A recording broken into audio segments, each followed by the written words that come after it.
Hi dears, എല്ലാവർക്കും ഐപ്ലസിന്റെ പുതിയൊരു ക്ലാസ്സിലേക്ക് സ്വാഗതം.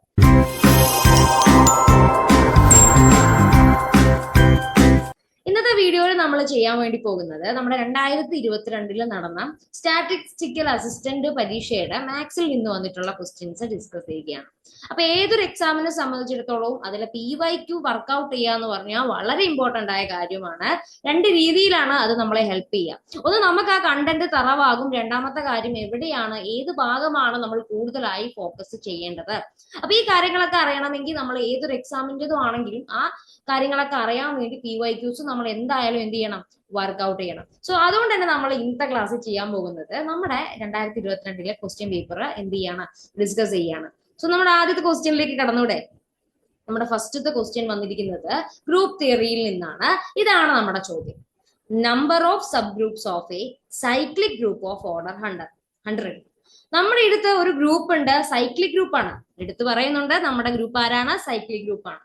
ആ സൈക്ലിക് ഗ്രൂപ്പിന്റെ ഓർഡർ എത്രയാണെന്നറിയോ, 100 ആണ്. ആ ഗ്രൂപ്പിൽ എത്ര എലമെന്റ്സ് ഉണ്ട്, 100 എലമെന്റ്സ് ഉണ്ട്, അല്ലെങ്കിൽ 100 മെമ്പേഴ്സ് ഉണ്ട്. അങ്ങനെയാണെങ്കിൽ അതിന് എത്ര, ആ ഒരു സൈക്ലിക് ഗ്രൂപ്പിന് എത്ര സബ് ഗ്രൂപ്പുകൾ ഉണ്ട്, number of sub group of A cyclic group ആണ് കണ്ടുപിടിക്കേണ്ടത്.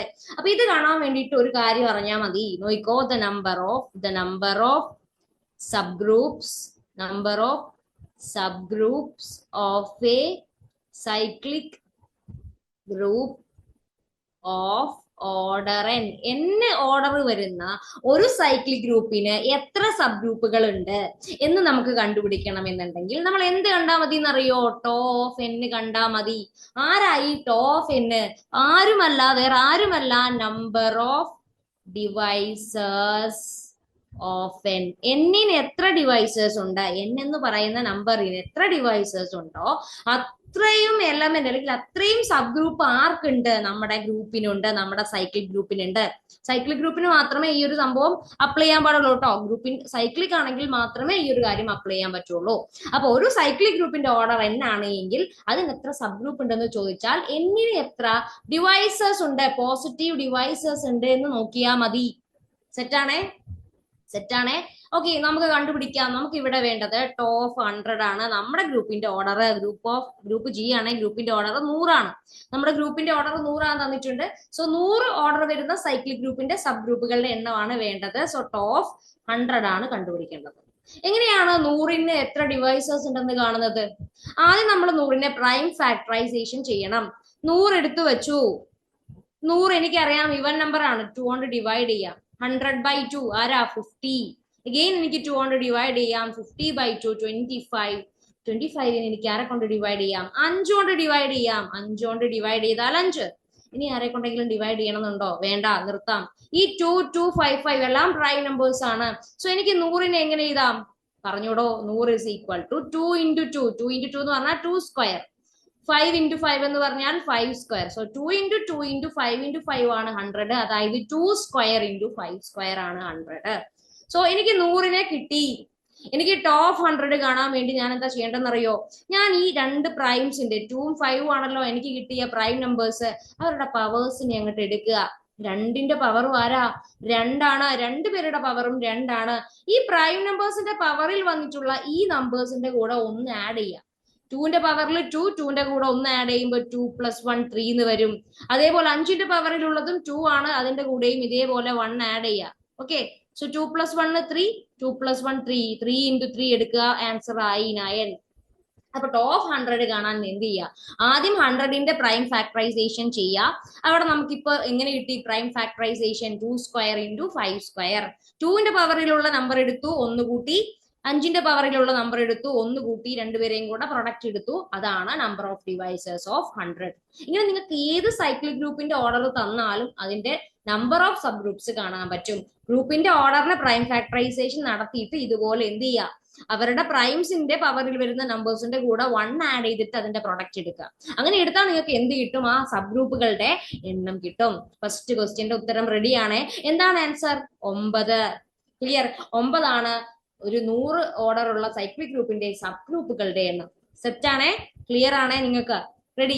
അടുത്ത ചോദ്യത്തിലേക്ക് പോവുകയാണ്. നെക്സ്റ്റ് ക്വസ്റ്റ്യൻ ഇതാണ്. GCD of 1819 and 3587. ഈ രണ്ട് നമ്പേഴ്സിന്റെ എന്ത് കണ്ടുപിടിക്കണം എന്നറിയോ? GCD ഗ്രേറ്റസ്റ്റ് കോമൺ ഡിവൈസർ നമുക്ക് എന്ത് ചെയ്യണം? കണ്ടെത്തണം. ഓക്കെ, അപ്പൊ ഇങ്ങനെ വരുമ്പോ കുറച്ച് ബുദ്ധിമുട്ടാണ്. GCD എന്ന് പറഞ്ഞാൽ എന്താണെന്നറിയോ നിങ്ങൾക്ക്? GCD greatest common divisor. രണ്ട് നമ്പേഴ്സ് തന്നു, എനിക്ക് രണ്ട് നമ്പേഴ്സ് തന്നു. എനിക്ക് തരുന്ന രണ്ട് നമ്പേഴ്സ്, ഒന്ന് 3, ഒന്ന് എന്താ പറയാ 6 ആയിക്കോട്ടെ. 6 വേണം, 6 ആയിക്കോട്ടെ. 3ഉം 6ഉമാണ് എന്റെ അടുത്തുള്ള രണ്ട് നമ്പേഴ്സ്. ഈ രണ്ട് നമ്പേഴ്സിന്റെ ഡിവൈസേഴ്സിനെ നോക്കാം. 3ക്ക് രണ്ട് ഡിവൈസേഴ്സ് ഉണ്ട്, 1ഉം 3ഉം. 6നാണെങ്കിലോ 1 ഉണ്ട്, 2 ഉണ്ട്, 3 ഉണ്ട്, 6 ഉണ്ട്. ഓക്കെ, ഇങ്ങനെ കുറെ ഡിവൈസേഴ്സ് ഉണ്ട്, നമ്മൾ ലിസ്റ്റ് ചെയ്ത് വെച്ചു. ഇവരിൽ തന്നെ ഇവർ തന്നെ കോമൺ ഡിവൈസേഴ്സ് ഉണ്ട് അല്ലെ? 3ക്കും 6നും കോമൺ ആയിട്ടുള്ള ഡിവൈസേഴ്സ് ആരാണ്? 1ഉം 3ഉമാണ്. രണ്ടുപേർക്കും കോമൺ ആയിട്ടുള്ള ഡിവൈസേഴ്സ്. ഇതിൽ തന്നെ ഗ്രേറ്റസ്റ്റ് വൺ വലുതാരാ? 3 ആണ്. അതിനെയാണ് നമ്മൾ GCD എന്ന് പറയാ. അതായത് രണ്ട് നമ്പേഴ്സ് തന്നു, ആ രണ്ട് നമ്പേഴ്സിന് ഒരുപാട് ഡിവൈസസ് ഉണ്ടാവും. അതിൽ തന്നെ കോമൺ ആയിട്ടുള്ള ഡിവൈസസ് എടുക്കുക. അത്തരത്തിൽ കോമൺ ആയിട്ടുള്ള ഡിവൈസസിലെ ഏറ്റവും ഗ്രേറ്റസ്റ്റ് വൺ ആരാണോ അയാളെയാണ് നമ്മൾ എന്തെന്ന് പറയുന്നത്? GCD എന്ന് പറയുന്നത്. ആ പേര് തന്നെയുണ്ട്, GCD is greatest common divisor of two numbers എന്നാണ് അതിന്റെ പറയാം. ചെറിയ നമ്പേഴ്സ് ഒക്കെ ആണെങ്കിൽ നമുക്ക് ഇതുപോലെ എഴുതിയിട്ടൊക്കെ ആൻസറിലേക്ക് എത്താനൊന്നും ബുദ്ധിമുട്ടില്ല. പക്ഷേ ഇതുപോലെ വലിയ നമ്പേഴ്സ് തരുന്നു, നമുക്ക് അതിലെ ഒരു ഫാക്ടറിനെ പോലും അല്ലെങ്കിൽ ഒരു ഡിവൈസറിനെ പോലും കാണാൻ പറ്റുന്നില്ല. 1819 ഒക്കെ ആരെ കൊണ്ടൊക്കെ ഡിവൈഡ് ചെയ്യാൻ പറ്റും എന്ന് ചോദിച്ചാൽ നമ്മൾ മുകളിലേക്ക് നോക്കണം, ആ അവസ്ഥയാണ് അല്ലെ? അപ്പൊ നമുക്ക് അങ്ങനെ വലിയ നമ്പേഴ്സ് വരുമ്പോ GCD കാണാനുള്ള ഒരു മെത്തേഡാണ് യൂക്ലിഡ് ആൽഗോരിതം അല്ലെങ്കിൽ യൂക്ലീഡിയൻ ആൽഗോരിതം എന്ന് പറയുന്ന കാര്യം. ഓക്കെ, അപ്പൊ യൂക്ലിഡിയൻ ആൽഗോരിതം ഉപയോഗിച്ചാൽ നമുക്ക് തിയറി കാര്യങ്ങൾ വേറെ ഒന്നും ആവശ്യമില്ല, വളരെ സിമ്പിൾ ആയിട്ട് ഇതിന്റെ GCDനെ കാണാൻ പറ്റും. നമുക്ക് എങ്ങനെയാണ് ഇതിന്റെ GCDയിലേക്ക് എത്തുന്നത് എന്നൊന്ന് നോക്കാം. ഓക്കെ, അപ്പോ നമ്മൾ സ്റ്റാർട്ട് ചെയ്യാണ്. ഇവിടെ രണ്ട് നമ്പർ ഉണ്ട്, 1819 3587. അപ്പൊ ഇതിൽ തന്നെ ഏറ്റവും ലാർജ് വൺ ആരാ? 3587. അയാളെ എടുത്ത് വെക്കുക. അയാളെ ചെറിയ നമ്പർ ആയ 1819 കൊണ്ട് എന്ത് ചെയ്യുക? ഡിവൈഡ് ചെയ്യുക. റെഡി? നമ്മൾ എടുത്ത രണ്ട് നമ്പേഴ്സ്, അതിൽ ഒരാൾ വലുത്, ഒരാൾ ചെറുത്. വലിയ നമ്പറിനെ ചെറിയ നമ്പർ കൊണ്ട് എന്ത് ചെയ്യുക?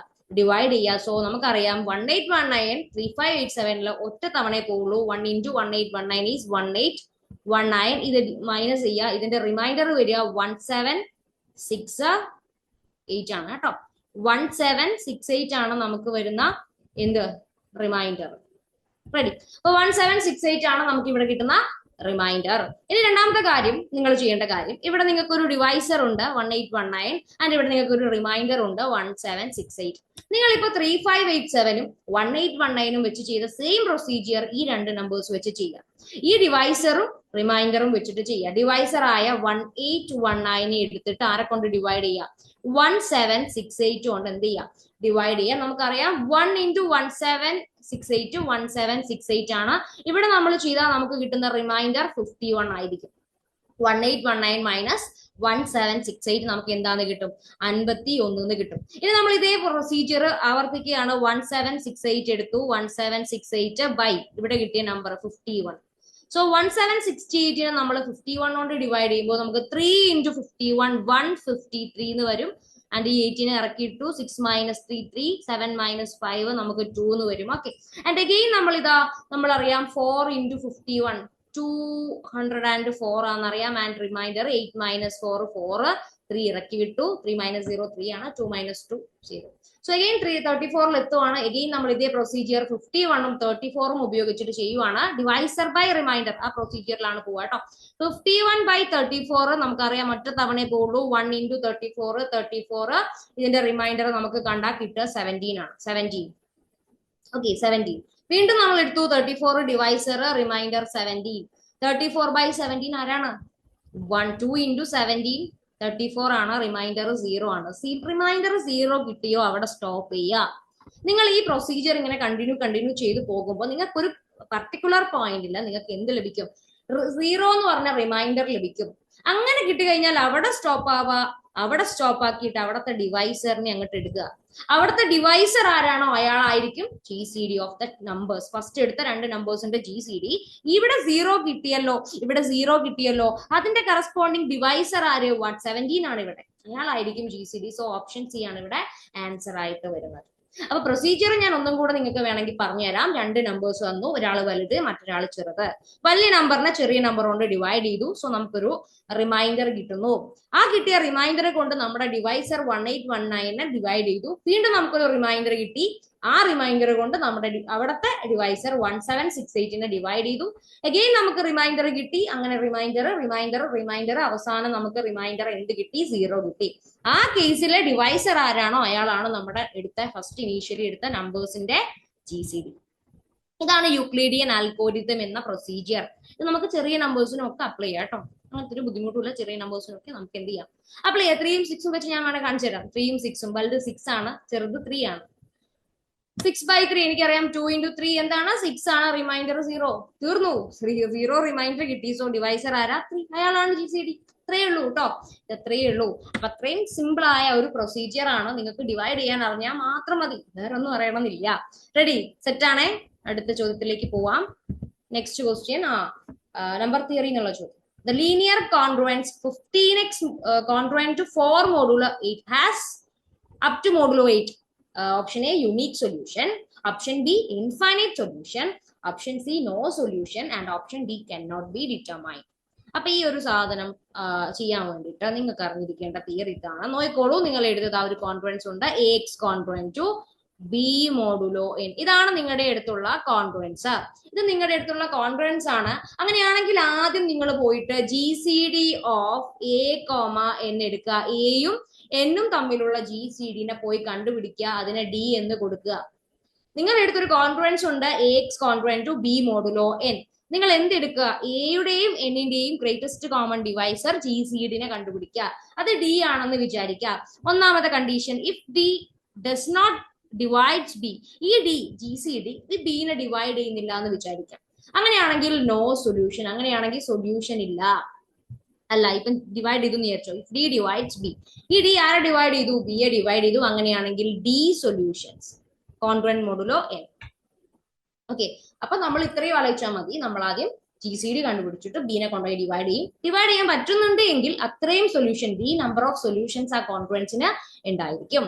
ഇവിടെ നമ്മുടെ എക്ക് പകരമുള്ളത് 15 ആണ് അല്ലെ? എക്ക് പകരമുള്ളത് 15 ആണ്. ആൻഡ് നമ്മുടെ ബിക്ക് പകരമുള്ളത് ആരാ? 4 ആണ്. ബിക്ക് പകരമുള്ളത് 4 ആണ്. എന്നിന് പകരമുള്ളത് ആരാടാ? മോഡ് 8 അല്ലെ? അപ്പൊ 8 ആണ് എന്നിന് പകരം. ആദ്യം നമുക്ക് D കാണാം. D എന്ന് പറഞ്ഞാൽ GCD ഓഫ് A, N ആണ്. That is equal to GCD of 15,8 എന്ന് പറഞ്ഞേ. 15,8ന്റെ ഗ്രേറ്റസ്റ്റ് കോമൺ ഡിവൈസർ ആരാ? 15ന്റെയും 8ന്റെയും ഡിവൈസേഴ്സ് നിങ്ങൾ എടുത്താൽ അതിൽ കോമൺ ആയി ഒരൊറ്റ ഒരാളെ വരുള്ളൂ. അതാരായിരിക്കും? 15ന്റെയും 8ന്റെയും കോമൺ ആയിട്ടുള്ള ഡിവൈസർ. കോമൺ ആയിട്ട് രണ്ടുപേർക്കും കോമൺ ആയി വരുന്ന ഒരേ ഒരു ഡിവൈസറേ ഉള്ളൂ. അത് 1 ആണ്. വേറെ ഒരാളുമില്ല. അപ്പൊ അതിന്റെ GCD ആരെന്നെയാ? 1 തന്നെയാണ്. റിലേറ്റീവ്ലി പ്രൈം ആണ് രണ്ടുപേരും. ഓക്കെ, അപ്പൊ സോ GCD നമുക്ക് എന്താന്ന് കിട്ടും? 1 ആണെന്ന് കിട്ടും. സോ D 1 ആണല്ലോ. അപ്പൊ 1 ആരെ ഡിവൈഡ് ചെയ്യുന്നുണ്ട്? 4നെ ഡിവൈഡ് ചെയ്യുന്നുണ്ട്. 1 ഡിവൈഡ്സ് 4 ആണ് അല്ലെ? B ആരാണ്?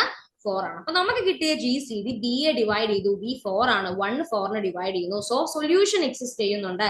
So no solution cannot be determined. രണ്ടുപേരെയും വെട്ടാം. D ഈക്വൽ ടു 1 ആണ്. സോ അത്രയും നമ്പർ ഓഫ് സൊല്യൂഷൻ ആണ് ഉണ്ടാവുക. ഒറ്റ സൊല്യൂഷനേ ഉണ്ടാവുള്ളൂ. D എത്രയാണോ അത്രയും സൊല്യൂഷൻ. അപ്പൊ ഇവിടെ D 1 ആയതുകൊണ്ട് ഒറ്റ സൊല്യൂഷനേ ഉള്ളൂ. ഒറ്റ സൊല്യൂഷൻ എന്ന് പറഞ്ഞാൽ അതിന്റെ അർത്ഥം, അല്ലെങ്കിൽ അതിന്റെ മറ്റൊരു ടെർമിനോളജിയാണ് യുണീക് സൊല്യൂഷൻ എന്ന് പറയുന്നത് അല്ലെ? യുണീക് സൊല്യൂഷൻ എന്ന് പറഞ്ഞാൽ ഒരൊറ്റ സൊല്യൂഷൻ എന്നാണ് അർത്ഥം. സോ നമ്മുടെ ആൻസർ എന്താണ്? ഓപ്ഷൻ എ ആണ്. കറക്റ്റ് ആണ്. ഓക്കെ, നമുക്കൊരു കോൺഫ്ലുവൻസ് റിലേഷൻ തന്നാൽ എങ്ങനെയാണ് അതിന് എത്ര സൊല്യൂഷൻ ഉള്ളത് എന്ന് കണ്ടുപിടിക്കുക എന്നുള്ള പ്രൊസീജിയർ ആണ് ഇവിടെ ഞാൻ എന്ത് ചെയ്തത്? നിങ്ങൾക്ക് വേണ്ടിയിട്ട് എക്സ്പ്ലെയിൻ ചെയ്തത്. ക്ലിയർ ആണല്ലോ? ഓക്കെ, ഒന്നുമില്ല. ജസ്റ്റ് ഒന്നും പഠിക്കാത്ത ഒരാൾക്കും ഇത് കണ്ടാൽ ചെയ്യാൻ വേണ്ടി പറ്റും അല്ലെ? നമ്മൾ വേണ്ട കാര്യങ്ങളൊക്കെ ഇവിടെ എക്സ്പ്ലെയിൻ ചെയ്തിട്ടുണ്ട്. റെഡി എടാ? റെഡി. ഓക്കെ, നെക്സ്റ്റ് ക്വസ്റ്റ്യനിലേക്ക് പോവാണ് എടാ. അടുത്ത ചോദ്യവും ഗ്രൂപ്പ് തിയറിയിൽ നിന്നുള്ള ചോദ്യമാണ്. S4 ആണ്. പെർമ്യൂട്ടേഷൻ ഗ്രൂപ്പ് എന്നുള്ള ചോദ്യമാണ്. In S4 the one denotes the identity permutation. ഇതെന്താണ്? ഐഡന്റിറ്റി പെർമ്യൂട്ടേഷനെയാണ് നോട്ടേറ്റ് ചെയ്യുന്നത്. And sigma is equal to 1 2 1 3 1 4 സൈക്കിൾസിന്റെ പ്രൊഡക്റ്റ് ആയിട്ടാണ് സിഗ്മ തന്നിട്ടുള്ളത്.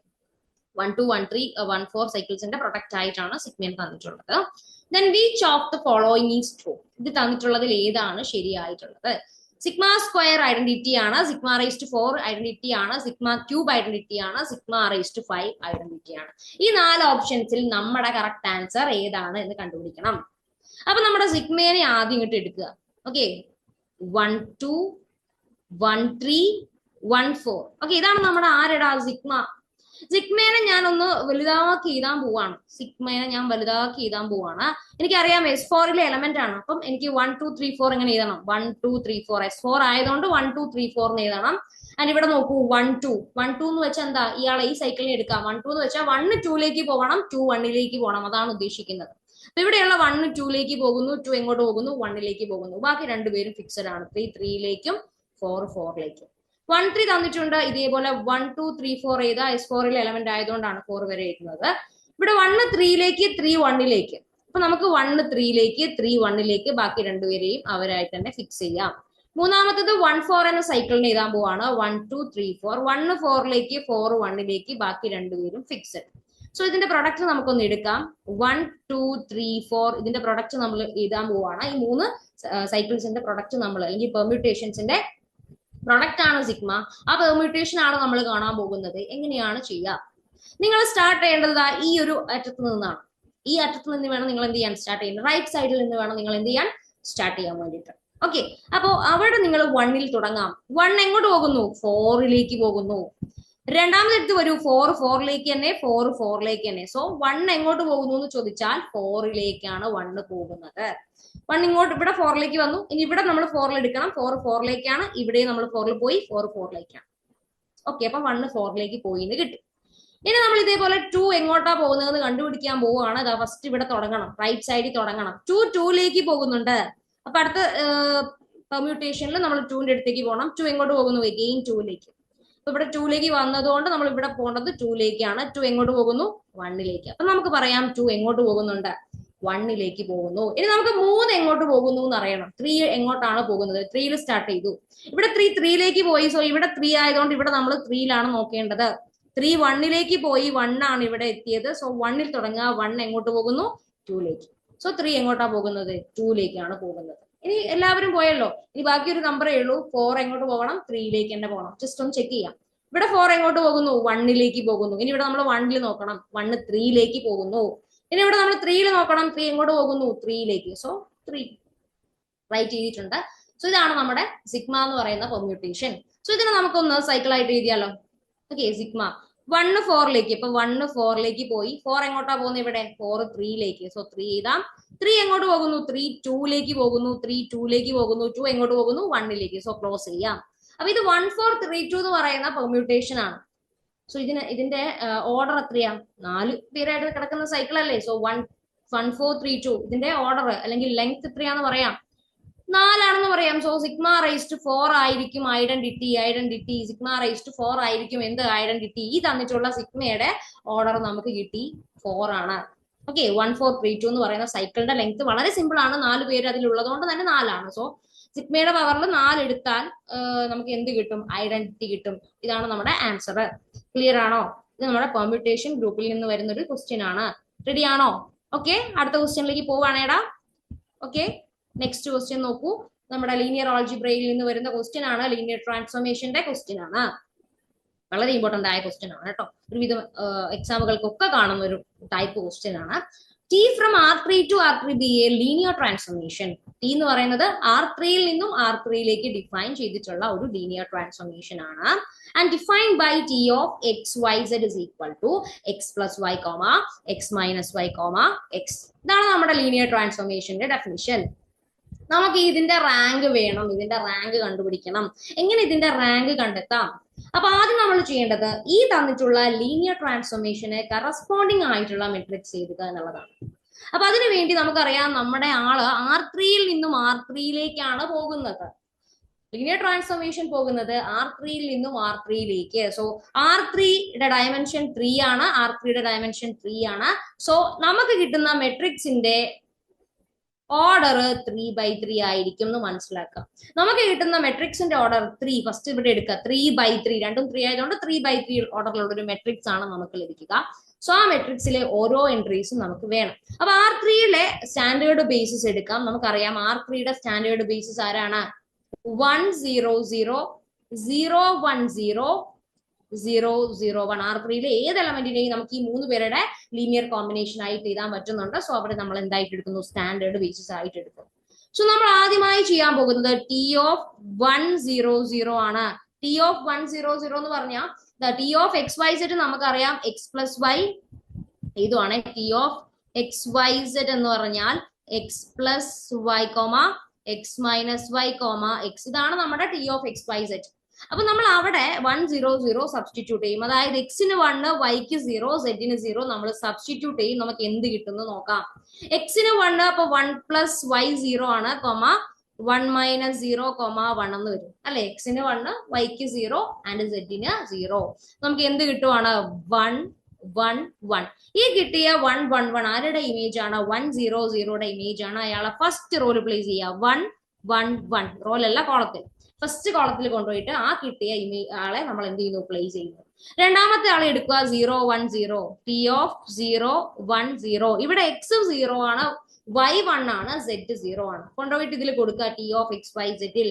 അപ്പൊ നമുക്ക് 0 പ്ലസ് 1 കോമ 0 മൈനസ് 1 കോമ 0 എന്ന് കിട്ടും. അതായത് 1 മൈനസ് 1 0. രണ്ടാമത്തെ കോളത്തിൽ പ്ലേസ് ചെയ്യുക. 1 മൈനസ് 1 0 മെട്രിക്സ് ആണ്, മെട്രിക്സ് ടിയുടെ മെട്രിക്സ് ആണ് ഇരുന്നത്. മൂന്നാമത്തത് ഇത് ടി ഓഫ് 0 0 1. അതായത് എക്സിനും വൈക്കും 0 കൊടുക്കുക, സെഡിന് എന്ത് കൊടുക്കുക 1 കൊടുക്കുക. ഓക്കെ, കൊടുത്താലോ X plus Y 0 plus 0 X minus Y 0 minus 0 X 0 equal to 0 0 0. അപ്പൊ 0 0 0 വരും തേർഡ് കോളം ആയിട്ട്. ഇങ്ങനെ ചെയ്യുന്നതിന് പകരം മറ്റൊരു ട്രിക്ക് ഉണ്ട്. നമ്മളിങ്ങനെ മെട്രിക്സ് ചെയ്താൻ വേണ്ടിയിട്ട് ആദ്യം എന്ത് ചെയ്യുക, എക്സിന്റെ കോയിഫിഷ്യൻസ് നോക്കുക മൂന്നിടത്തും. ഇവിടെ എക്സിന്റെ കോയിഫിഷ്യന്റ് 1, ഇവിടെ 1, ഇവിടെ 1. അപ്പൊ 1 1 1 ഫസ്റ്റ് കോളത്തിൽ പ്ലേസ് ചെയ്യുക. ഇനി ഇവിടെ നമ്മൾ വൈയുടെ കോയിഫിഷ്യൻസ് നോക്കുക. വൈ ഇവിടെ 1, ഇവിടെ -1, ഇവിടെ വൈയുടെ ടേം ഇല്ലാത്തത് കൊണ്ട് 0. അപ്പൊ 1 - 1 0ന് സെക്കൻഡ് കോളത്തിൽ പ്ലേസ് ചെയ്യുക. ഇവിടെ മൂന്നിടത്തും സെഡ് ഇല്ലാത്തത് കൊണ്ട് തന്നെ മൂന്നിടത്തും സെഡിന്റെ കോയിഫിഷ്യൻസ് 0 ആയിരിക്കും. അപ്പൊ 0 0 0 തേർഡ് കോളത്തിൽ പ്ലേസ് ചെയ്യാം. അങ്ങനെ വേണമെങ്കിൽ നിങ്ങൾക്ക് നോക്കാം, ഇങ്ങനെ റൈറ്റ് ചെയ്യാതെ സമയലാഭം കിട്ടും. ഒരു ടെക്നിക്ക് പറഞ്ഞതേ ഉള്ളൂ, നിങ്ങൾക്ക് വേണമെങ്കിൽ അത് യൂസ് ചെയ്യാം കേട്ടോ. അപ്പൊ നമുക്ക് കിട്ടിയ മെട്രിക്സ് നോക്കൂ. ടി ഓഫ് ടിയുടെ matrix 1 1 1 1 minus 1 0 0 0 0. Last column completely 0 ആണ്. So number of non zero അല്ലെങ്കിൽ ലീനിയർലി ഇൻഡിപെൻഡന്റ്, അങ്ങനെ തന്നെ എഴുതിക്കോ. Number of linearly